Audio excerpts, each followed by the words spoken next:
Hello and welcome back to the Elevate podcast. I'm so happy that you tuned in today to listen to this great next episode. Today, I've got someone with me who I had someone else on our podcast. Dusty Walkinswatch was on my podcast earlier. If you didn't hear about it, go check his episode out. He utilizes this service, and it's a very great service that we have here in Central Ohio for our first responders, our veterans, and a few others. I'm sure our guest will tell you who else they serve. But Tim Funk from Stockhands here in Central Ohio is what I'll call it. I know it's probably more like an Ostrander or something like that, but he's on our episode today, going to talk about what Stockhands is, what it does for the veterans and the first responders, and we'll get right into it. Tim, thanks for coming on to Elevate. How are you? Oh, doing very well. Thank you for having me. Absolutely. So real quick, just tell people who you are. I mean, I gave a little bit of a sprinkle of who you were and what you do, but give us the full rundown of how you got into this space and what Stockhands is, and go from there. Okay. Well, my name's Tim Funk. I am a combat veteran for the United States Marine Corps. I served from 1992 to 96. I started Stockhands in 2014 when I was struggling myself. I ran into a lot of trouble with the law. I was doing a lot of self-medicating, spending some time in the bottom of a bottle. And then I decided I needed to make some changes in my life. And I started looking back into when I was most comfortable in my own skin, and that's when I was working with horses. So I started working with horses again, and one thing kind of led to another. I noticed how helpful it was for me, and I had a couple other experiences with some other veterans that I thought this is truly something that can help us all. So we opened up Stockhands, and that was 10 years ago, and we're kind of fast and heavy and moving in all kinds of directions. That's awesome. So are you officially like a 501(c)(3), or We are a are you 501(c)(3). self-funded? Okay. We work with children and adults with physical, emotional, and developmental disabilities. That's kind of our mission statement there. With that, we have various other programs. We have our veterans program, one of the ones I'm most passionate about, as well as our first responders program. We also give therapeutic riding lessons to children and adults. My youngest participant is 4. My oldest participant is 80 with Parkinson's. We also have an addiction recovery program. Currently today, we're working with survivors of human trafficking. They're in the arena behind me right now. And we work with several different high schools with behavioral youth or children with learning disabilities and that sort of thing. And so what do you find when it comes to the horse itself? I mean, what is the connection between, I have an idea, but I want to hear it from the person that, one, started it, and two, works with it every day. But I don't know if I told you this, but I grew up around horses myself. My grandfather was the general manager of Beulah Park Racetrack, Darby Downs, whatever. It was over down in back in the 60s, 70s, and 80s, maybe even early 90s. Before it got shut down in Grove City, there was a racetrack that he was the general manager. And I spent a lot of time with my grandparents when I was growing up. And he would take me to work. I'd walk around. I'd help with cleaning the horses. I'd sit in the press box to watch the races. So I understand what it's like to be around a horse. There's something special. There's something bigger than life when it comes to them. So explain to us, what is the dynamic? Why the equine and why the horses are such a therapeutic option? So, and my belief is, horses are herd type animals. And if we watch a herd of horses, there's all kinds of ways that they're communicating with each other, whether it's be through body language or,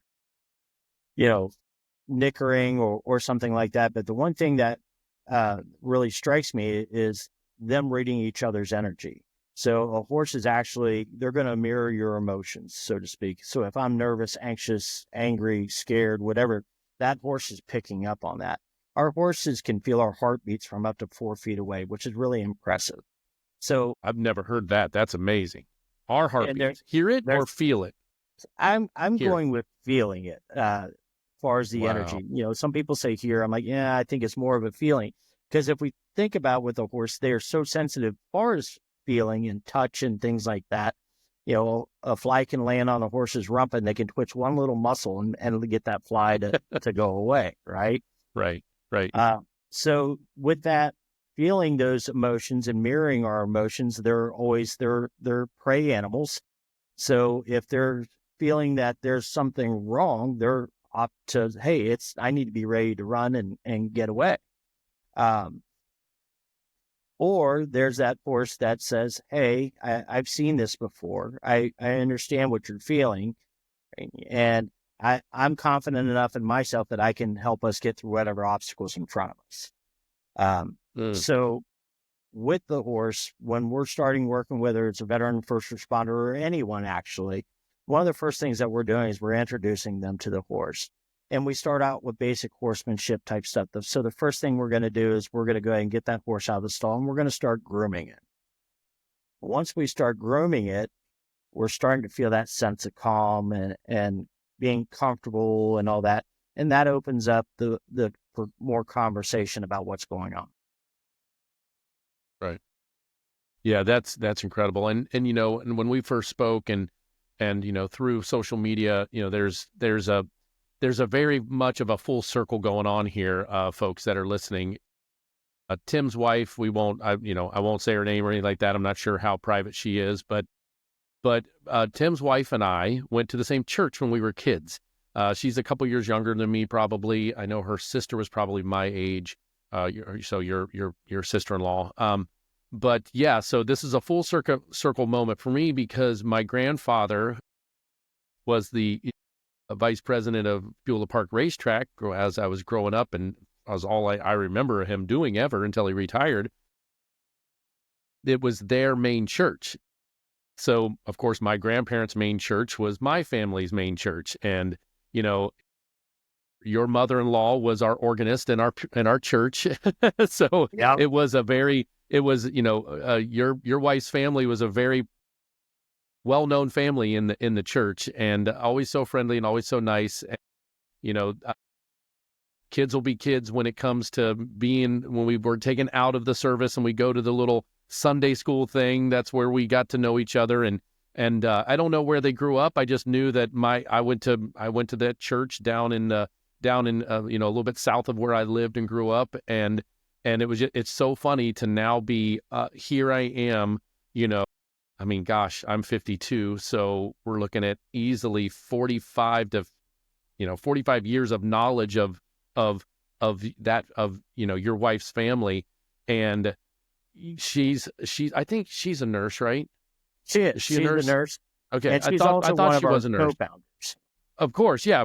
And that's what I was trying to get to, because I'm just kind of a little being airy, because it's like this weird surreal full circle moment where, who would have known back then that two kids that were friendly with one another and knew each other from church are now, doing stuff to help first responders, my podcast and my program, and then your program and what you guys do. It's one of those surreal universe things. And I'm proud to know her and her family, and I'm glad to have you on so I could explain that full circle moment and explain to my listeners and the people that tune into the podcast that, nothing's dire. Nothing is the end of the world. Come on. Now, this is really, nothing is the end of the world. And when you're up against a wall, I've been up against my wall and I reached out for help. I did not know about Stockhands back then. I was a little too much crisis I needed some right now in attention, and not that Stockhands wouldn't have been maybe a 2 or 3 day later help, but I needed the help in the moment. And but I went and got my form of help, and it's just good to know. And I'm glad to be bringing all the different types of mental health therapies / options / techniques that us as first responders that maybe listen to this, or families of first responders, and anybody else listen to the Elevate podcast, maybe they didn't know that there's some sort of equine therapy out there. And I urge you strongly, if you're anywhere in that bubble of being able to get to the Central Ohio area for Stockhands, to look them up and and explore the possibilities of helping out or going yourself or donating. And then, of course, if you're someplace else in the country or the world, find out what kind of database there is to see if there's anything. Do you guys have a database of other similar therapy situations or Stockhand situations around the country, at least? We do. We have there's all kinds of websites and stuff like that, and there's a lot of ones around the United States that we built some relationships with, where we know that, hey, we know of a veteran or a first responder in your areas is struggling. Can we have them reach out to you for services, and what do those services look like? Is there cost involved? And if there's cost involved, we try to talk him into, hey, is there a way that we can find a different way of funding those for you? Or are you willing to kind of do this as a one-off or something like that to really help this out? And most of the time, a lot of your therapeutic riding centers who work with veterans and work with first responders, they're not going to charge. Not saying all of them, but most of them will not charge, because in their eyes, they share the same opinion as me, as you've already paid or you're still currently paying. So those services should be readily provided. Right. So that always, when it comes to monetary things, and I get on a little bit of a soapbox here, and I called my own services. So I have flexible spending with my company, and flexible spending is for your, flexible, FHA account. So your FHS account. So your flexible spending healthcare account. And it's like, okay, so mental health is healthcare. Come on now. And they won't cover things just blindly. Like, I called them up. I said, hey, I'm thinking about taking a mental health course. I want to have a little tune up. I went through some issues, and my insurance helped me out back in the day, and which is great. But our insurance covers some things if it's I'm not going to say diagnosed the right way, but with the right coding and from your physician or what have you. So it has to go through all these weird steps to get mental health covered under flexible spending or insurance. However, with flexible spending, just this is part of my soapbox, is a service like yours that is clearly helpful, and you probably have multiple stories of how it helped a healthcare provider or anybody else for that matter, that possibly if they needed to pay for it, they could pay for it with their flexible spending if they had that option. But they say, no, it's not possible. No, we won't cover that. It's not approved. I'm like, well, hold on a second. This is a proven entity that is a therapeutic, process, but you're going to cover my omeprazole that I can get at Walgreens. You're going to cover my Band-Aids that I buy at Walgreens, but you're not going to cover, more importantly than those, is my mental health. And I don't know how we go about changing that as a country and as a community and as healthcare situation. But man, if somebody out there is listening to this and they have any clue of how to get that change where we could get people vetted and places like Stockhands vetted through those services that say, yes, they are a proven area that you can use your flexible spending on, then that would help funding, in not just on a 501c, but when a chance that they don't have a 501c in place, we could get it covered. But any thought process on that? Has anybody ever tried to, talk to you about that scenario? Oh, yeah. So there's ways that insurance will pay for things, but you need to it's all about the coding and things like that. But the other problem with therapeutic riding centers that we run across is that we are not having the mental health people on staff. We don't have our doctors. We don't have those. That was my next question. Yeah. And therefore, the insurance is not wanting to pick that up. So we're working with the VA quite a bit, and the VA will not even pay for this type of stuff.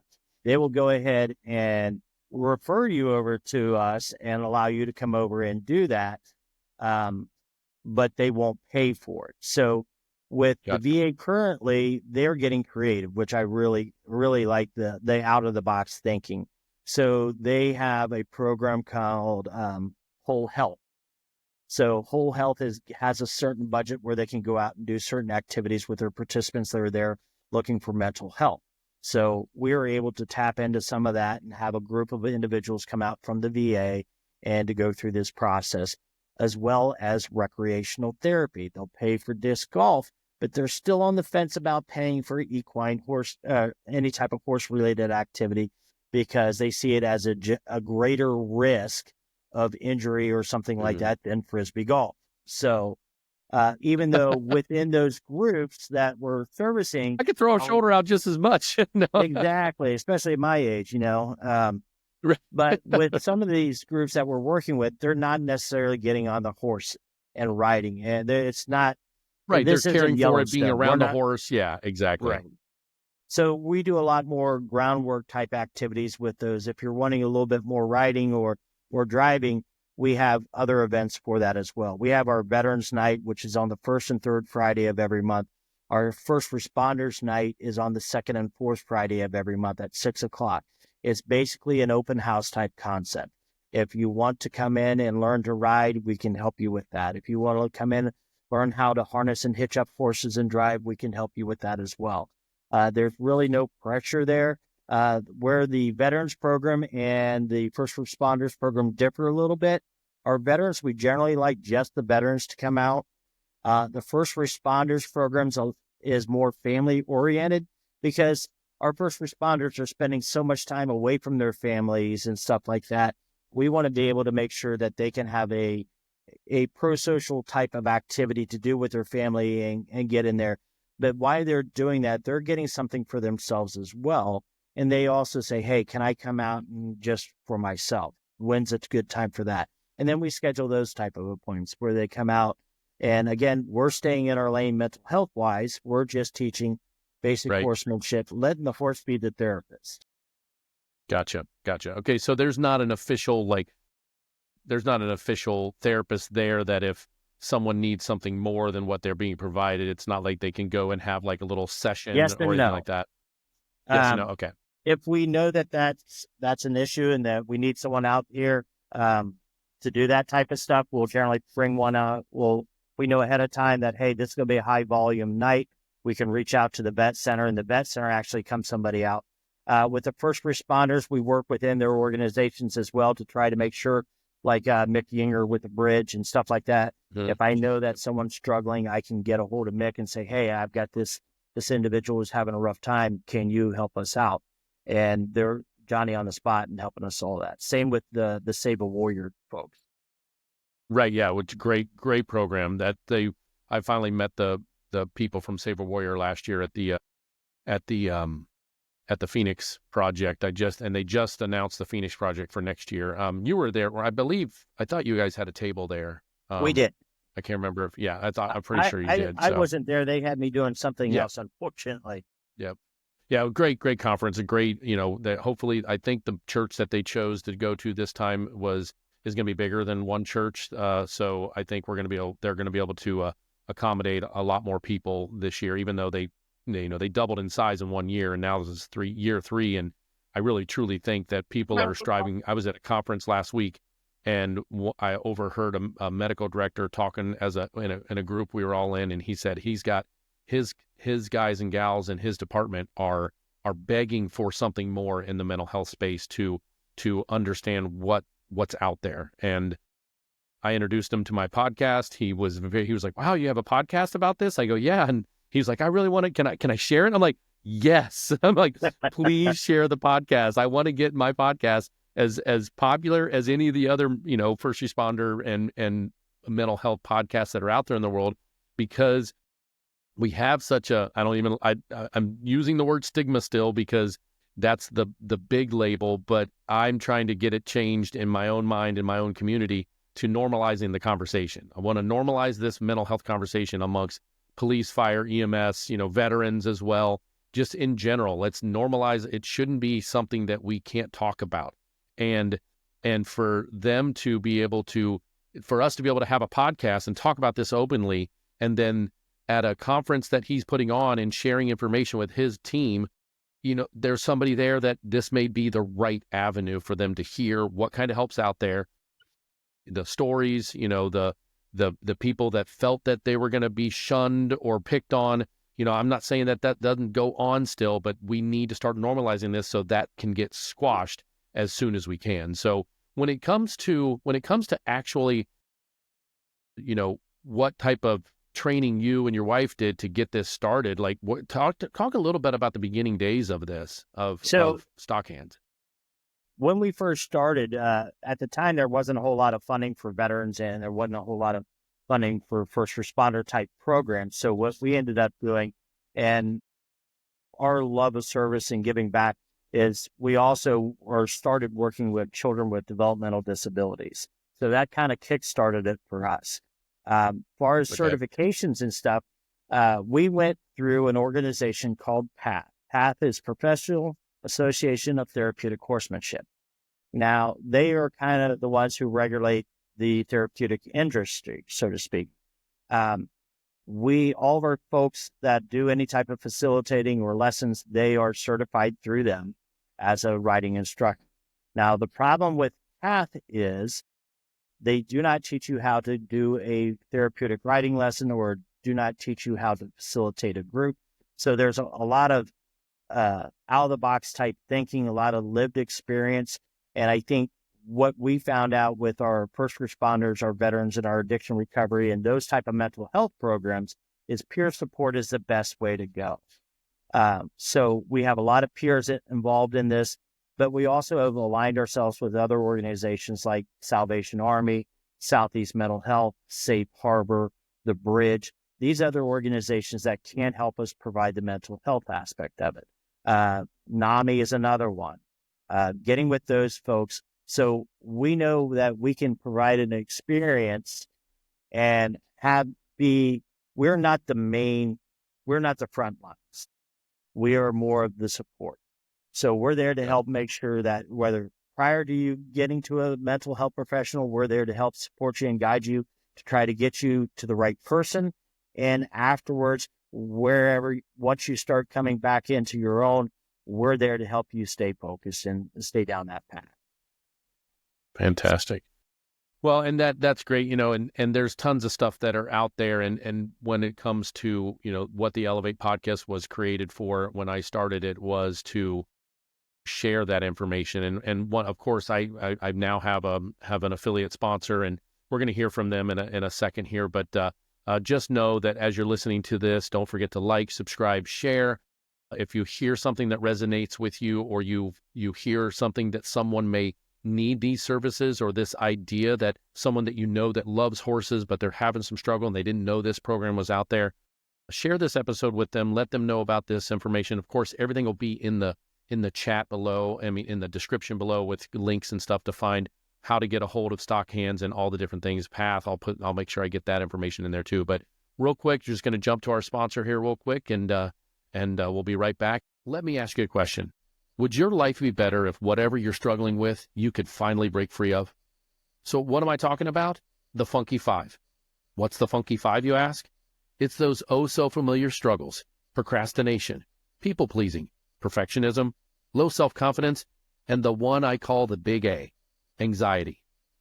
For years, I struggled to manage my own version. I call them my Funky Three. I had 3 of these Funky Five weighing me down. I've tried just about everything to deal with them. Then a guest on my podcast, Daniel Packard, shared with me a profound thought that I had never thought of. So Daniel, a UC Berkeley engineer, spent 8 years working with this team and over 3,000 people to create an approach that doesn't just help you manage these issues. It actually frees you from them by getting right to the root of what's holding you back. So after meeting with Daniel, I decided to give it a shot. And within 6 short weeks, gone. Truly gone. I was so amazed. The number one thing I was dealing with was procrastination. But miraculously, a deeper-rooted struggle with people-pleasing, something I'd been unknowingly battling for a lifetime, lifted entirely. And the anxiety that came with them both, gone as well. Are you tired of battling any of your Funky Fives? People-pleasing, procrastination, perfectionism, low self-confidence, and the biggest happy killer of them all, the A word, anxiety. Imagine how much better life would be if you weren't just managing these things, but free of them, quickly, and yes, permanently. If you're ready for a real solution, head to danielpackard.com and get his free 90-minute training. Daniel himself will walk you through what makes his approach so different and teach you a technique you can use immediately to start feeling the difference. So if any of the Funky Five, or maybe your own version of the Funky Five, are holding you back, don't wait. Visit danielpackard.com. You can truly get results and start living the life you want. Now we're back. Thanks so much. And if you, if anything that I said in that little section, the Funky Five, if you're dealing with any of the Funky Five, don't hesitate to reach out to Daniel on that website, danielpackard.com, and just have that interaction with him. I did it. I came out from a very weird situation that I was trying to figure things out, and Daniel and his services just helped me out tremendously. So if you do end up calling them or talking to anybody about that stuff, don't hesitate to leave a chat. If you have any questions, please leave a chat. Tim, thanks so much for sitting through that and listening to that. And just real quick, tell us exactly how people get a hold of you or your services. You already mentioned a little bit earlier, you have special nights. I've got one more question here after you mention all that, but yeah, so tell everybody what the easiest way to find you, and then if they're not in the Central Ohio or in that greater Ohio area that they can get to you, what they can do to find other places. So easiest, we're all over social media. We have Facebook, we have Instagram, we have TikTok. If you just put in the browsers, Stockhands Horses for Healing will come right up. If you're looking for us on the web, our website is www.stockhands.org. Great ways to just kind of check us out, stalk us a little bit, see what all our programming is about. If you really need to reach out to somebody, you're more than welcome to shoot me an email, and that's tfunk, F-U-N-K, at stockhands.org. I would love to talk to you all day long, face to face. I hate talking on the telephone. It's just one of my little stigmas that I have. Shoot me an email, and if you really need to talk, I'll get a hold of you. We'll call, we'll talk, whether we meet in person or we'll talk on the phone, we'll figure something out. That's awesome. Fantastic. Well, one other question I had, and I don't know if you, it's just, I'm in this flow of the end of the year, and I've been going to several symposiums and conferences, and I've got another one tomorrow, and I think I've got two more in January.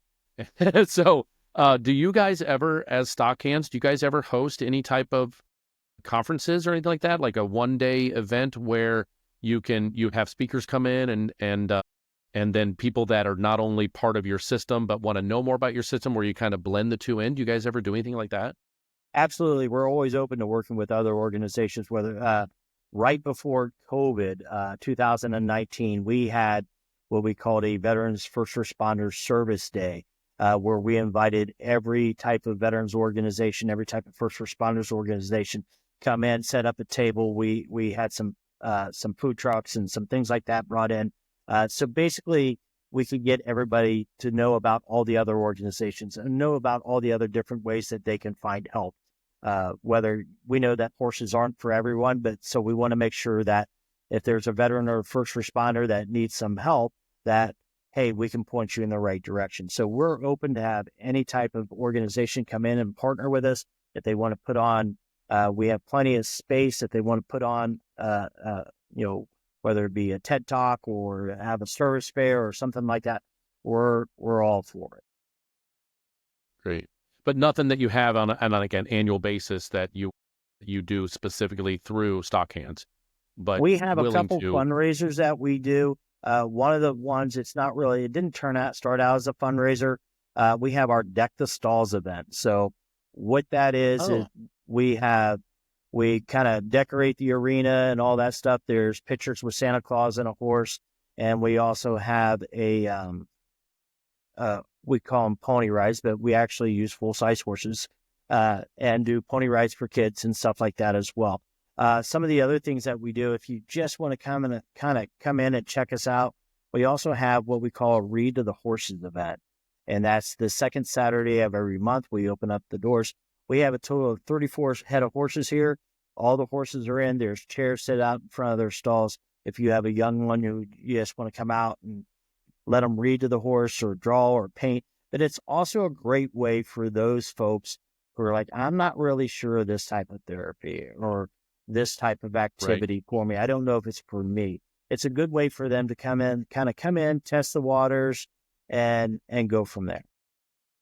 Fantastic. That's awesome. So a lot of things that you can find out what their different schedules are for everything. When is Deck the Stalls? So is it coming up? I'm sure. I mean, Deck the Stalls is middle of November. It is December 7th.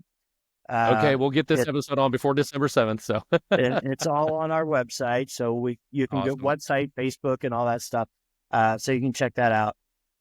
December 7th. I think it starts at 12. I'm not 100% sure. All I know is I have to set up, and then they tell me I can go for the day. So gotcha. Awesome. Well, thanks so much, Tim, for coming on the Elevate podcast and sharing with us your unique, individualized program that you run there. And, just from the bottom of my heart, thank you for having this. And I hear so many people talk about your services and the, Stockhands themselves through people I know at my work. And thank you so much for doing this and allowing the first responders be part of the group. And I'm sure it started with humble beginnings of like you said, with disabled community, but seeing the fact that veterans, yourself, and other people could benefit from it, and first responders is huge. So thank you so much, and I hope that everything is going well there. Reach out to Tim, like he said. All of his information will be in the description there. And if you want to help out, if you want to help support, I'm sure he's not going to say no to any type of 501c3 donations if this is a passion for you to help people out like this and didn't know that it was there. So don't hesitate to reach out to him and see what kind of help you can provide. Don't forget to like, subscribe, share, of course. If you hear something during this, or someone that needs to hear this message and hear this episode, feel free, just hit the share button on any of the systems, Apple, Spotify, YouTube. You'll just share it and just text it right to them, and it'll come right to them, and they can listen to the audio or the video version. So not too much to look at here with him and I. I mean, other than your awesome beard, I can't even. This is 5 days of growth. I can't even no shave November. The one time I did that, my son and all of his friends, because he was in marching band, they're like, Mr. Goodnight, don't do that again. I'm like, okay, I just don't have the mustache that can pull it off. So my dad could, but I can't. So, all right, Tim, thanks so much for coming on, and appreciate your time. Thank you for having me.